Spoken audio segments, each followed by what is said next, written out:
rusasu rwoherezwa misile atimisile ayeriye igahita ushwanyaguza ariko target nabonye bafite gushwanyaguza iminara kugira ngo bakureho net ubundi bajye boherezwa nta sigino ishobora kuruhande urugo rw'ahande ni byinshi ariko mutwemerere no mu komite z'abadukura no kudukurikira batandukanye bizera ko mwamaze gukanda subscribe na notification.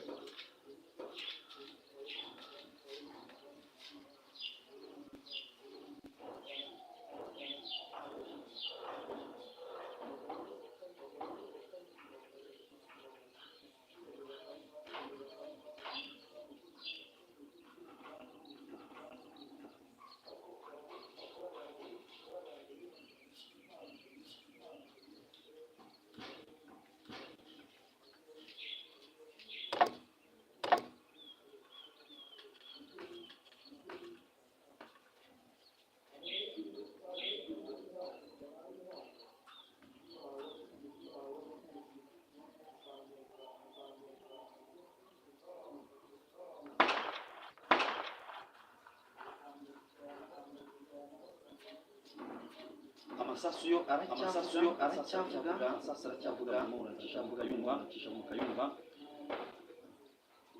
benshi batwandikiye rero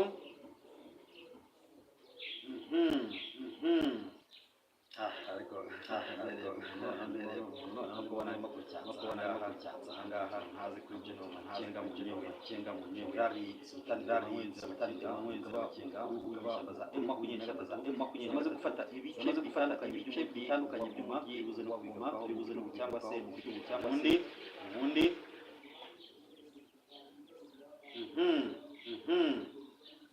uyu ati Umunyarwanda ndabizi ko umunyarwanda nyawe ntagerwamo nyamoko nuko yamwamaganye ivangura ibitekerezo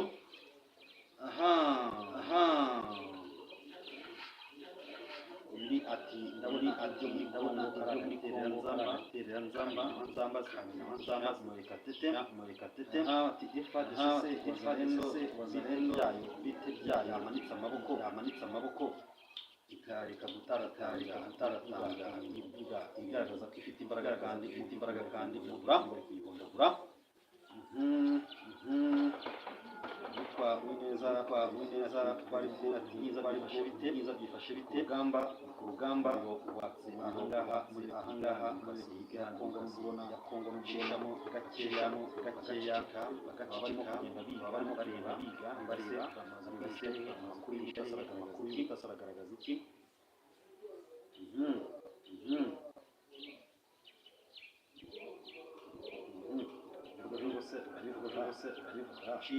shimwe Livia ategereze wamenya no guhunga yicayemo niyo makuru yewe ubungubu tuvugana nuko abantu bagashaka kwema iminara y'umubiri iminara y'umurinzi bavuga bati umunara w'umurinzi ni ahantu abashinzwe kugenzura uko ibintu bimeze babicanye usibye kuba bayibambuye ngo nyine kugira ngo bashe kwikinga amasasu nabo bakora akazi ko kurasa ngewe rwose hariya ntureba bityo rero irimo kuvuga ngo yatarageramo naho hari neza cyane amasasu make agacishamo agakubita turebe abandi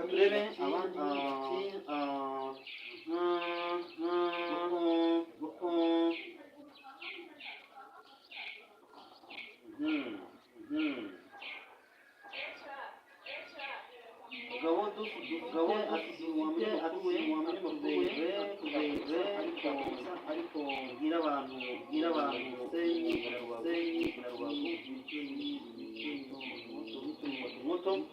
muto urebye uyu munsi uko utangiye n'ubundi byageze aya masaha utaramenya ngo ni amasaha twibereye grande barriere imbere la cognition utazi ngo ni iki ariko amasaha yavuyeho y'amasasu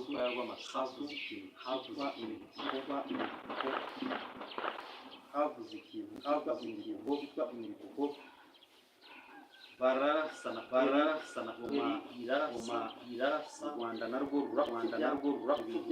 komera mu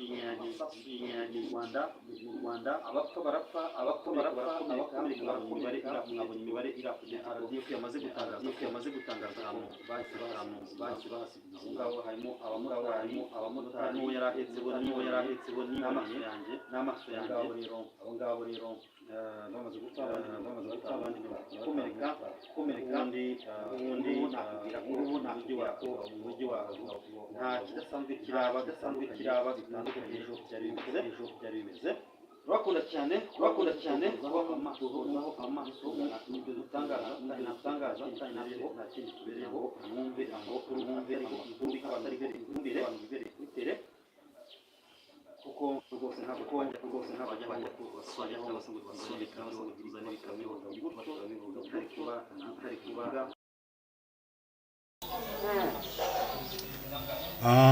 mwaramutse neza.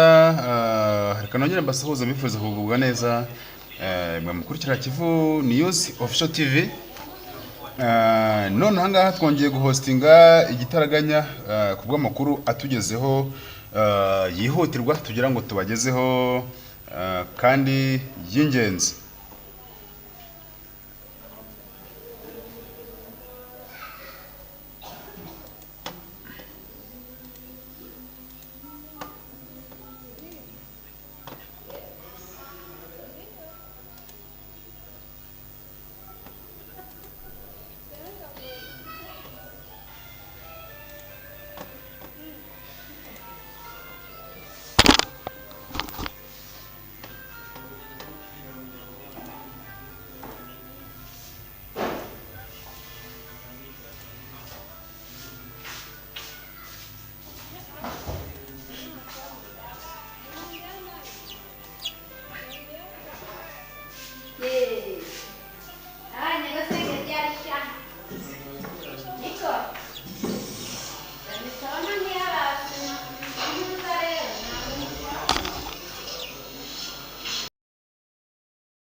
Reka nkomeze kubasuhuza mbifuriza kugubwa neza mu dukurikirana 5 kuri 5.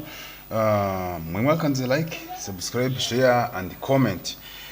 Uyu ni wa mwanya tuya dufata rero ngo tuze tubabwire makuru ki mu binyamakuru cyangwa se makuru ki aramutse ese byifashe gute.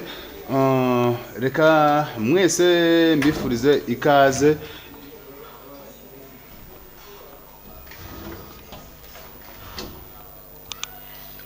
Mbabwire ngo ni wa muhungu wanyu Kisi1 ndaje ngo tuganire, ndaje ngo mbaha amakuru ahari nkuko namaze kubabwira. Intambara ikomeje kuba intambara ahangaha mu mujyi wa Goma, aho FARDC yanze gusohoka burundu. Baracyarasa ibisasu kugeza iyi saha, nubwo ari bakiya ariko uko byagenda kose abashinzwe gukurikirana icyo kibazo baraza kugikurikirana.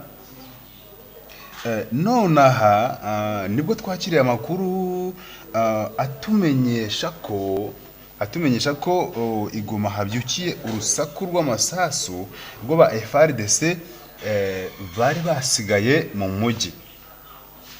Ibi ngibi bikaba birimo birafectinga cyangwa se bikaba biri kugira n'ingaruka kuri Rubavu, cyane ko hari amasasu yarashwe ejo nk'uko twahoze tubibabwira.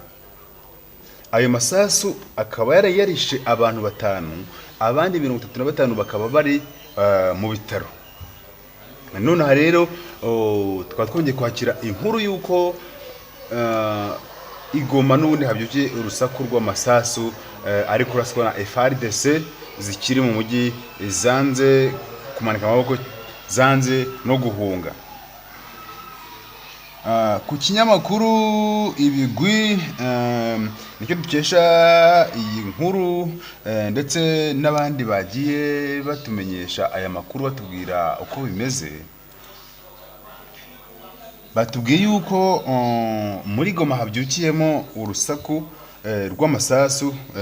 Iyi ni inkuru irimo irava ku baturage begereye Kongo, ku baturage bari i Goma, ariko rudakabije cyane, ariko ko yarashwe umwanya munini. Ngira ngo M23 nayo ntago yenda kumanika amaboko, nta no yenda gufata imishyikirano hagati yayo na leta ya Kongo, kubera ko M23 n'abasirikare icyambere baritoje, icya kabiri baje ntago baje bafite gahunda yo kongera gusubira inyuma. Niyo mpamvu rero M23 kuba yarafashe Goma ikaba iri mu biganza byayo, umutekano w'abaturage ukaba ari wose, kikaba nta kindi kibazo gihari usibye cyuko FARDC ikomeje kongera kugenda irasa, ariko nta kindi kibazo na kimwe cyari gisigaye, cyane ko n'abaturage bamwe na bamwe bari batangiye kuvuga ko bagiye gutaha. Wowe udukurikiye uri muri komenti, gerageza uduhe ibitekerezo byawe, wandike niba uri Goma utubwire uko byifashe, utubwire uko bihagaze igoma aho ngaho, ese bimeze bite? Duha amakuru, utubwire niba uri ku Gisenyi umutekano uhagaze gute, bimeze bite ubundi aho ngaho Goma byifashe gute. Reka ntungaruka mu kanya gatoya dukomeze n'amakuru arambuye.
Iyi nkuru ikomeje kuvugwa, biri kuvuga yuko FARDC idafite uburyo bwo gusohoka muri Goma, ariyo mpamvu irimo kurasa.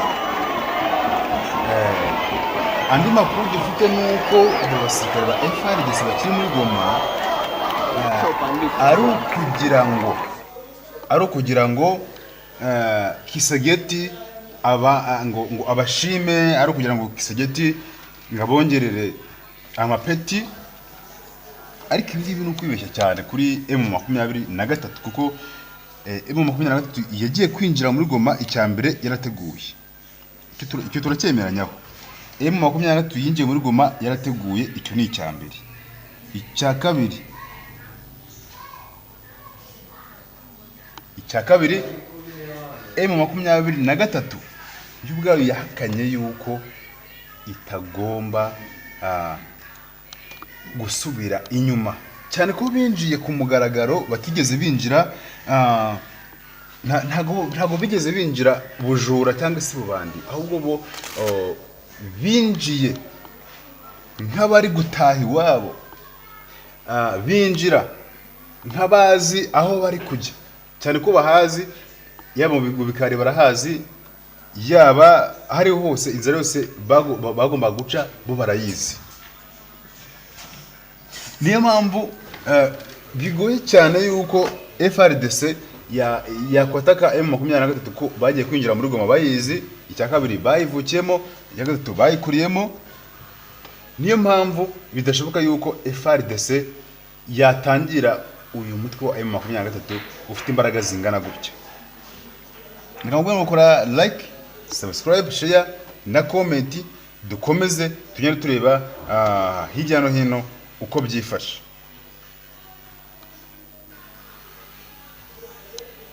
Nkwibutsa kandi ko umutekano ku ruhande rw'u Rwanda urakajijwe bimwe bikomeye cyane rwose, ku buryo nta kibazo na kimwe abaturage bafite, kubera yuko u Rwanda ruri mu bihugu bifite ubwirinzi bukomeye cyane. Buriya u Rwanda turugereranya na Israel mu kijyanye n'ubwirinzi, kuko na Israel nayo, wibuke ko Israel nayo iherutse kuraswa, ibisasu byose birashwe kuri Israel bigahira hehe? Bigahira mu kirere. N'u Rwanda rero niyo systeme rwamaze kubaka ku mipaka yose, ndetse n'ahandi hantu ahariho hose hashobora kuba haraswa ibisasu bikomeye mu kirere cy'u Rwanda, byo ntago byakunda. Ntekereza yuko ari nako Goma ishobora kuzahita ihinduka ku buryo nta muntu yongera kubarasa. Ngira ngo ubu tuvugana ingabo za FRDC zose zifite ubwoba bwinshi cyane, bw'uko zidafite ukuntu zizasohoka muri uyu mujyi. Ubwo ni bamwe banze gutanga ibikoresho bafite ngo bamanike n'amaboko. Abo nibo bakiri guteza ibibazo muri Goma, bakiri kugenda barasarasa. Ariko ndibaza ngo ko bazanirwaga ibikoresho n'indege zivuye Kinshasa, bagahabwa support zivuye mu bwato n'ingabo z'u Burundi, ese ibyo bafite nibiza kubashirana bizagenda gute? Tukiri mu gitekerezeho. Nibakomeza kurasa aya masasu bafite, ko batazagumana, ko badafite n'imashini icura amasasu, bizarangira gute ku ruhande rwa FRDC? Ese izamanika amaboko cyangwa ntabwo izayamanika? Ibi ngibi bivuze kubera ko byanze bikunze FRDC nta muntu uzajya kuzapotinga uhari. Nta drone zinjira muri Goma, cyo ni cyambere. Agace kose M23 yamaze gufata, nta drone yakwinjiramo. Ikibuga cy'indege kirafunzwe, nta wemerewe, nta ndege yemerewe kuhagwa. Icya gatatu, inzira zose z'amazi zirafunze. M23 yamaze guprotectinga umuhanda, yamaze gushyiraho barriere. Ese uribaza yuko ingabo za FRDC nizimara ibikoresho zifite, nizimara amasasu mu mbunda na turiya dufaro bari kohereza tugapfa ubusa, nta na muntu twangirije, bizagenda gute? Ese M23 izabababarira? Buriya ubwo umuntu ngo ngwino unyegere, ngo unyegere ntacyo ngutwara, akaza uriya muntu abashaka amahoro. ariko iyo ubwiye umuntu ngo ngwino ubwo akihisha agakomeza kukwereka yuko akurenze agomba kukurwanya, uriya muntu aba ashaka yuko muhangana nyine, aba ashaka ko muhangana. Niyo mpamvu kugeza uyu mwanya M23 nta kibazo na kimwe ifite, nubwo Kinshasa yamanuka ntibishoboka. Ndabaha nk'urugero, buriya Kisageti yaza kuba afite imbaraga aba yarahise yohereza ingabo, ariko yabonye yuko niza afite igoma zishize izindi zimuvuyeho, abonye igikoresho bamaze gutanga, imbunda bamaze kurekura, aravuga ati naba nimbohereza bazabamarirayo. Uze gukurikira neza urebe tayari abari bamaze kugera mu Rwanda n'imbunda bagiye bamburwa. Izi n'imbunda bambuwe turaza kubereka n'indi video mu kanya y'igikoresho cy'imbunda bari bahagaze, ariko bakaba ari abarwanyi n'ubundi bibibwa, kakambivuga gutyo, n'abarwanyi bibibwa. Rero nibahagarare hamwe mu 23 ibaraseho, nibahagarare mu 23 ibayobore, nibabyanga bahure n'akaga.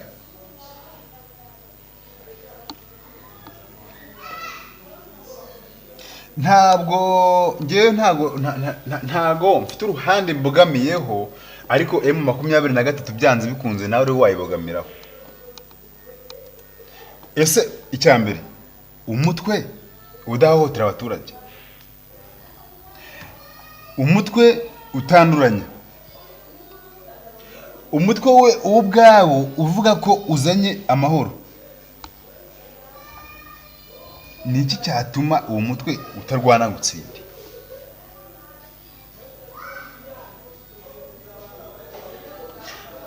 Uyu mutwe wa M23 wagiye kwinjira warateguje, ubabwira neza ko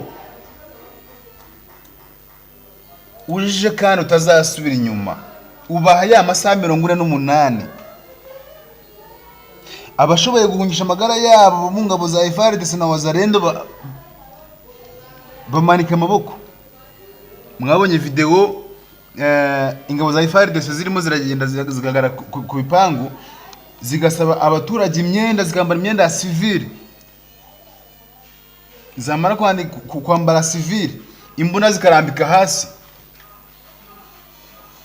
Ese ubundi imbaraga FARDC ifite nizihe? Niba abasirikare ba FARDC ubwo baravuye muri Goma iyi saha bakaba bari mu Rwanda,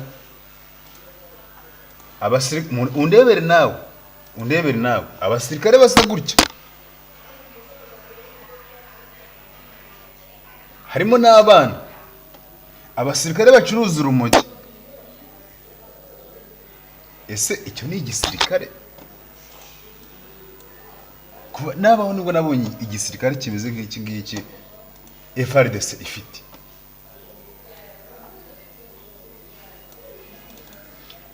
Nibwo nabonye igisirikare kirimo abasirikare bacuruza urumogi, kirimo abasirikare bacuruza urumogi ku mugaragaro. Dore uyu baramubajije, baramubaza ngo urwo rumogi warumazaga iki? Avuga ko yarucuruzaga. Nimba uri umusirikare ukaba ujya ku musirikare wacomye wanyweye ibiyobyabwenge, aburinda buzabarinda gute udafite n'ubwenge bwo kubayobora? Iki kintu mucyumve neza. M23 yinjiye muri Goma kugira ngo ibohore ubuzima bw'impunzi ziri mu nkambi zitandukanye, kuko hari n'impunzi zimaze imyaka 30. Icyo kintu tuzakigarukaho buri munsi.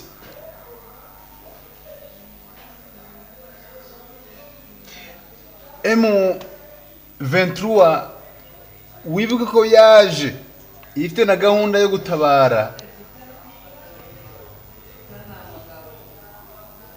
abaturage bari muri Goma bari guhohoterwa. Icyo kintu mukimenye neza. None gute wumva ko M23 izasohoka muri Goma? Gute bizaba byagenze gute? Ntabwo bishoboka ko M23 yaba muri Goma. Kubeza impamvu ngiye kubabwira. Icyambere M23 uramutse urebye hafi 100% by'abaturage bahana igeze baracurira bavuma amashyi bakumva ko batabawe. Icyo kabiri, nimba umutwe wa M23 ushobora kwivanga n'abaturage ukisanisha n'abaturage ukabahumuriza, ibi ngibi ntago ingabo ntago rwose ingabo za FARDC zirabikora na rimwe. Nta na rimwe ndabibona rwose. Ino video iragaragaza nayo nanone ukuntu binjiye muri Goma abaturage bakabakira bakabakomera amashyi. Si kwitegeka ahubwo bo ubwabo barabyibwirije.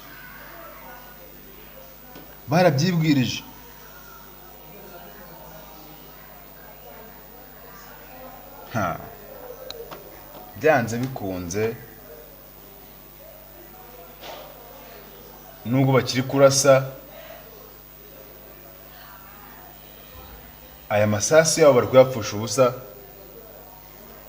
ku buryo bukabije cyane.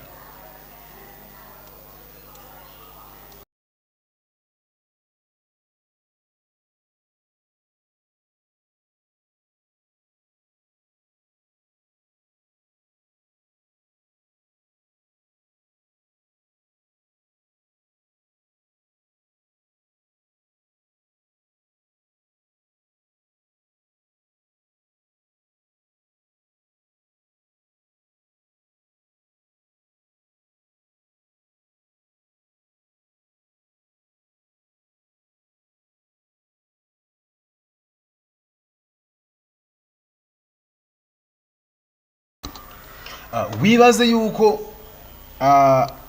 abaturage b'Igoma nabo ngabo bari kwamagana Gisageti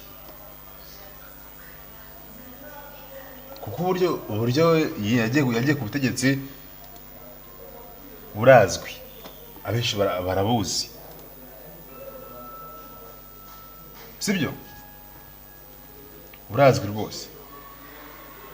Ese ingabo z'u Rwanda niziramuka zikomeje gukorwa mu jisho n'ingabo za FARDC biraza kugenda gute? Haracu wambaye.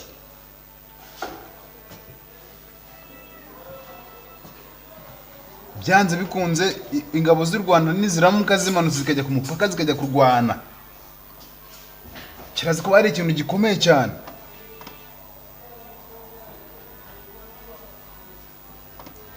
Ibi bintu mubitekerezeho. Niba abantu batanu bapfuye abandi bagakomereka, uribwira ko ibi bintu biraza kuba amahoro?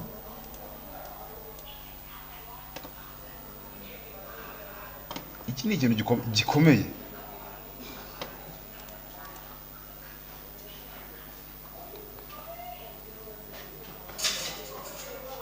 Nibakomeze, ariko nzi neza yuko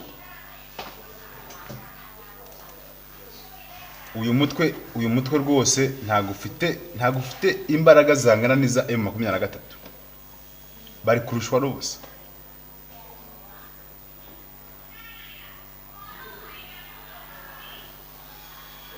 Rwose bumve yuko nibaza kumara amasasu yabo banze no kuyatanga, iki ni ikibazo gikomeye cyane bagomba gusobanura bahagaze. Kuba byonyine banza kwitaba M23 mu kanya amasasu akabashirana nabo batangira kureba imyenda bayijugunye.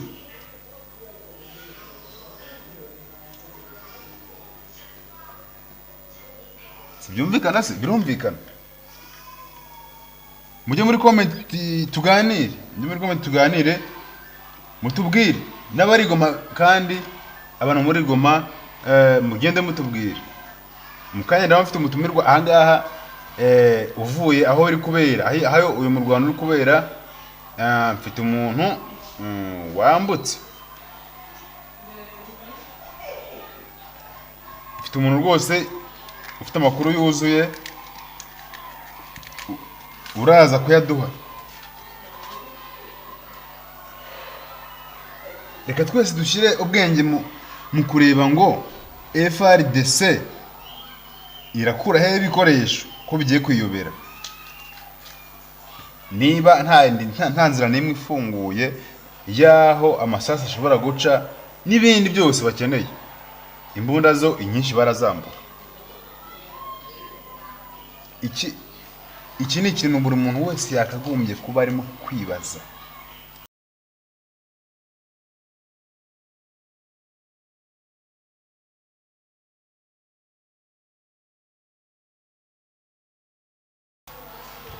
Ubu tuvugana muri kino gitondo ni nabwo kandi hongeye kugaragazwa izindi mbunda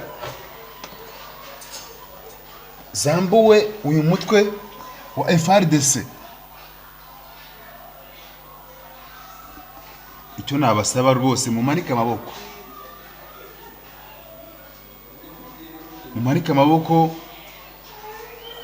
aba bahungu babayobore rwose.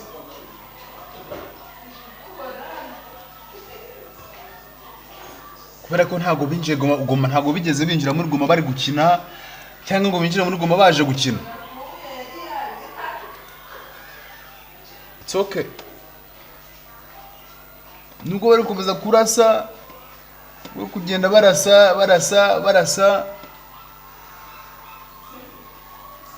uyu ni umwanya muto biraza kumara. Icyo nacyo bakibuke,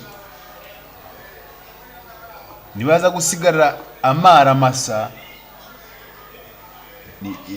biraza kubagora,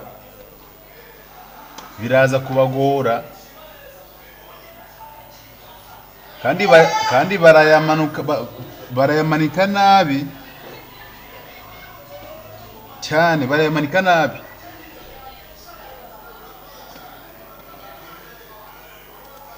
Niba banze ubwumvikane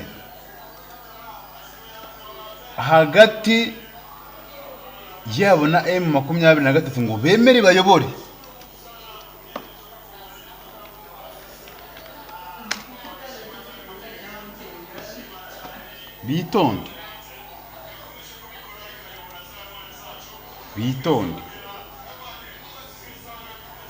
bitonde, chunga sana, witonde.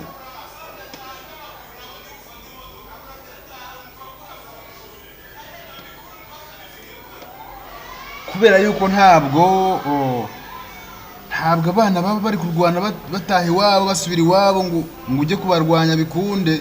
Ikintu nacyo mukibuke.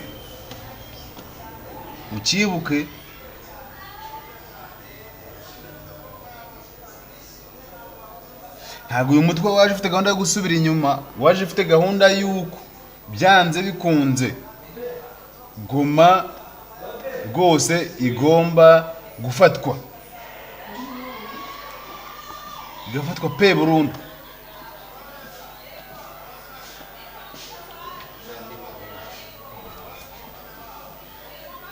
Sibyo?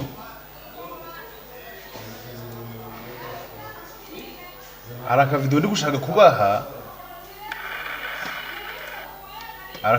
kubaha, ngo mbereke bimwe mu byo bari kugenda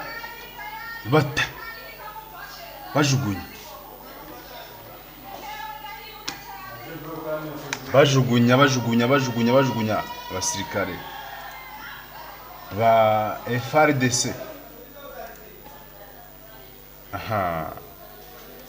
Icyo nzi nuko biraza kubagora.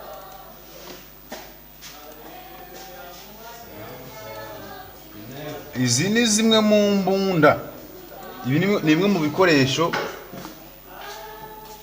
byongeye gufatwa. FARDC yasubije n'ibyo bataye, ngira ngo murimo murabibona.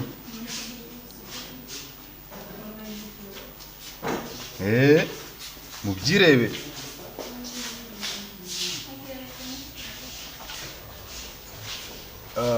Ntabwo twafata ibikoresho bingana gutya, ntabwo twafata ibikoresho bingana uku byarekuwe na leta ya Kongo, igisirikare cya Kongo kikabirekura ngo tuvuge yuko ibyo basigaranye bikeya nibimara gushira batazamanika amaboko abo baki basigaye. Ariko uriya mugabo ndamwizeye ngewe.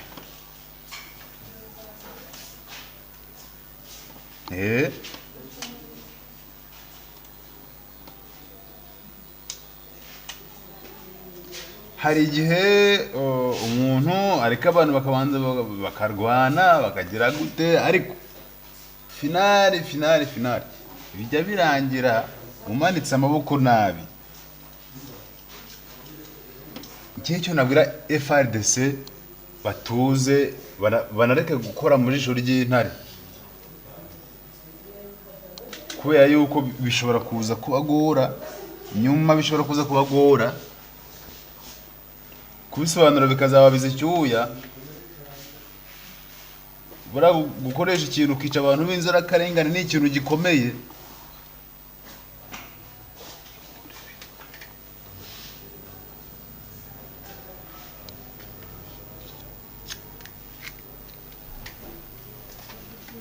Ni ikintu gikomeye cyane.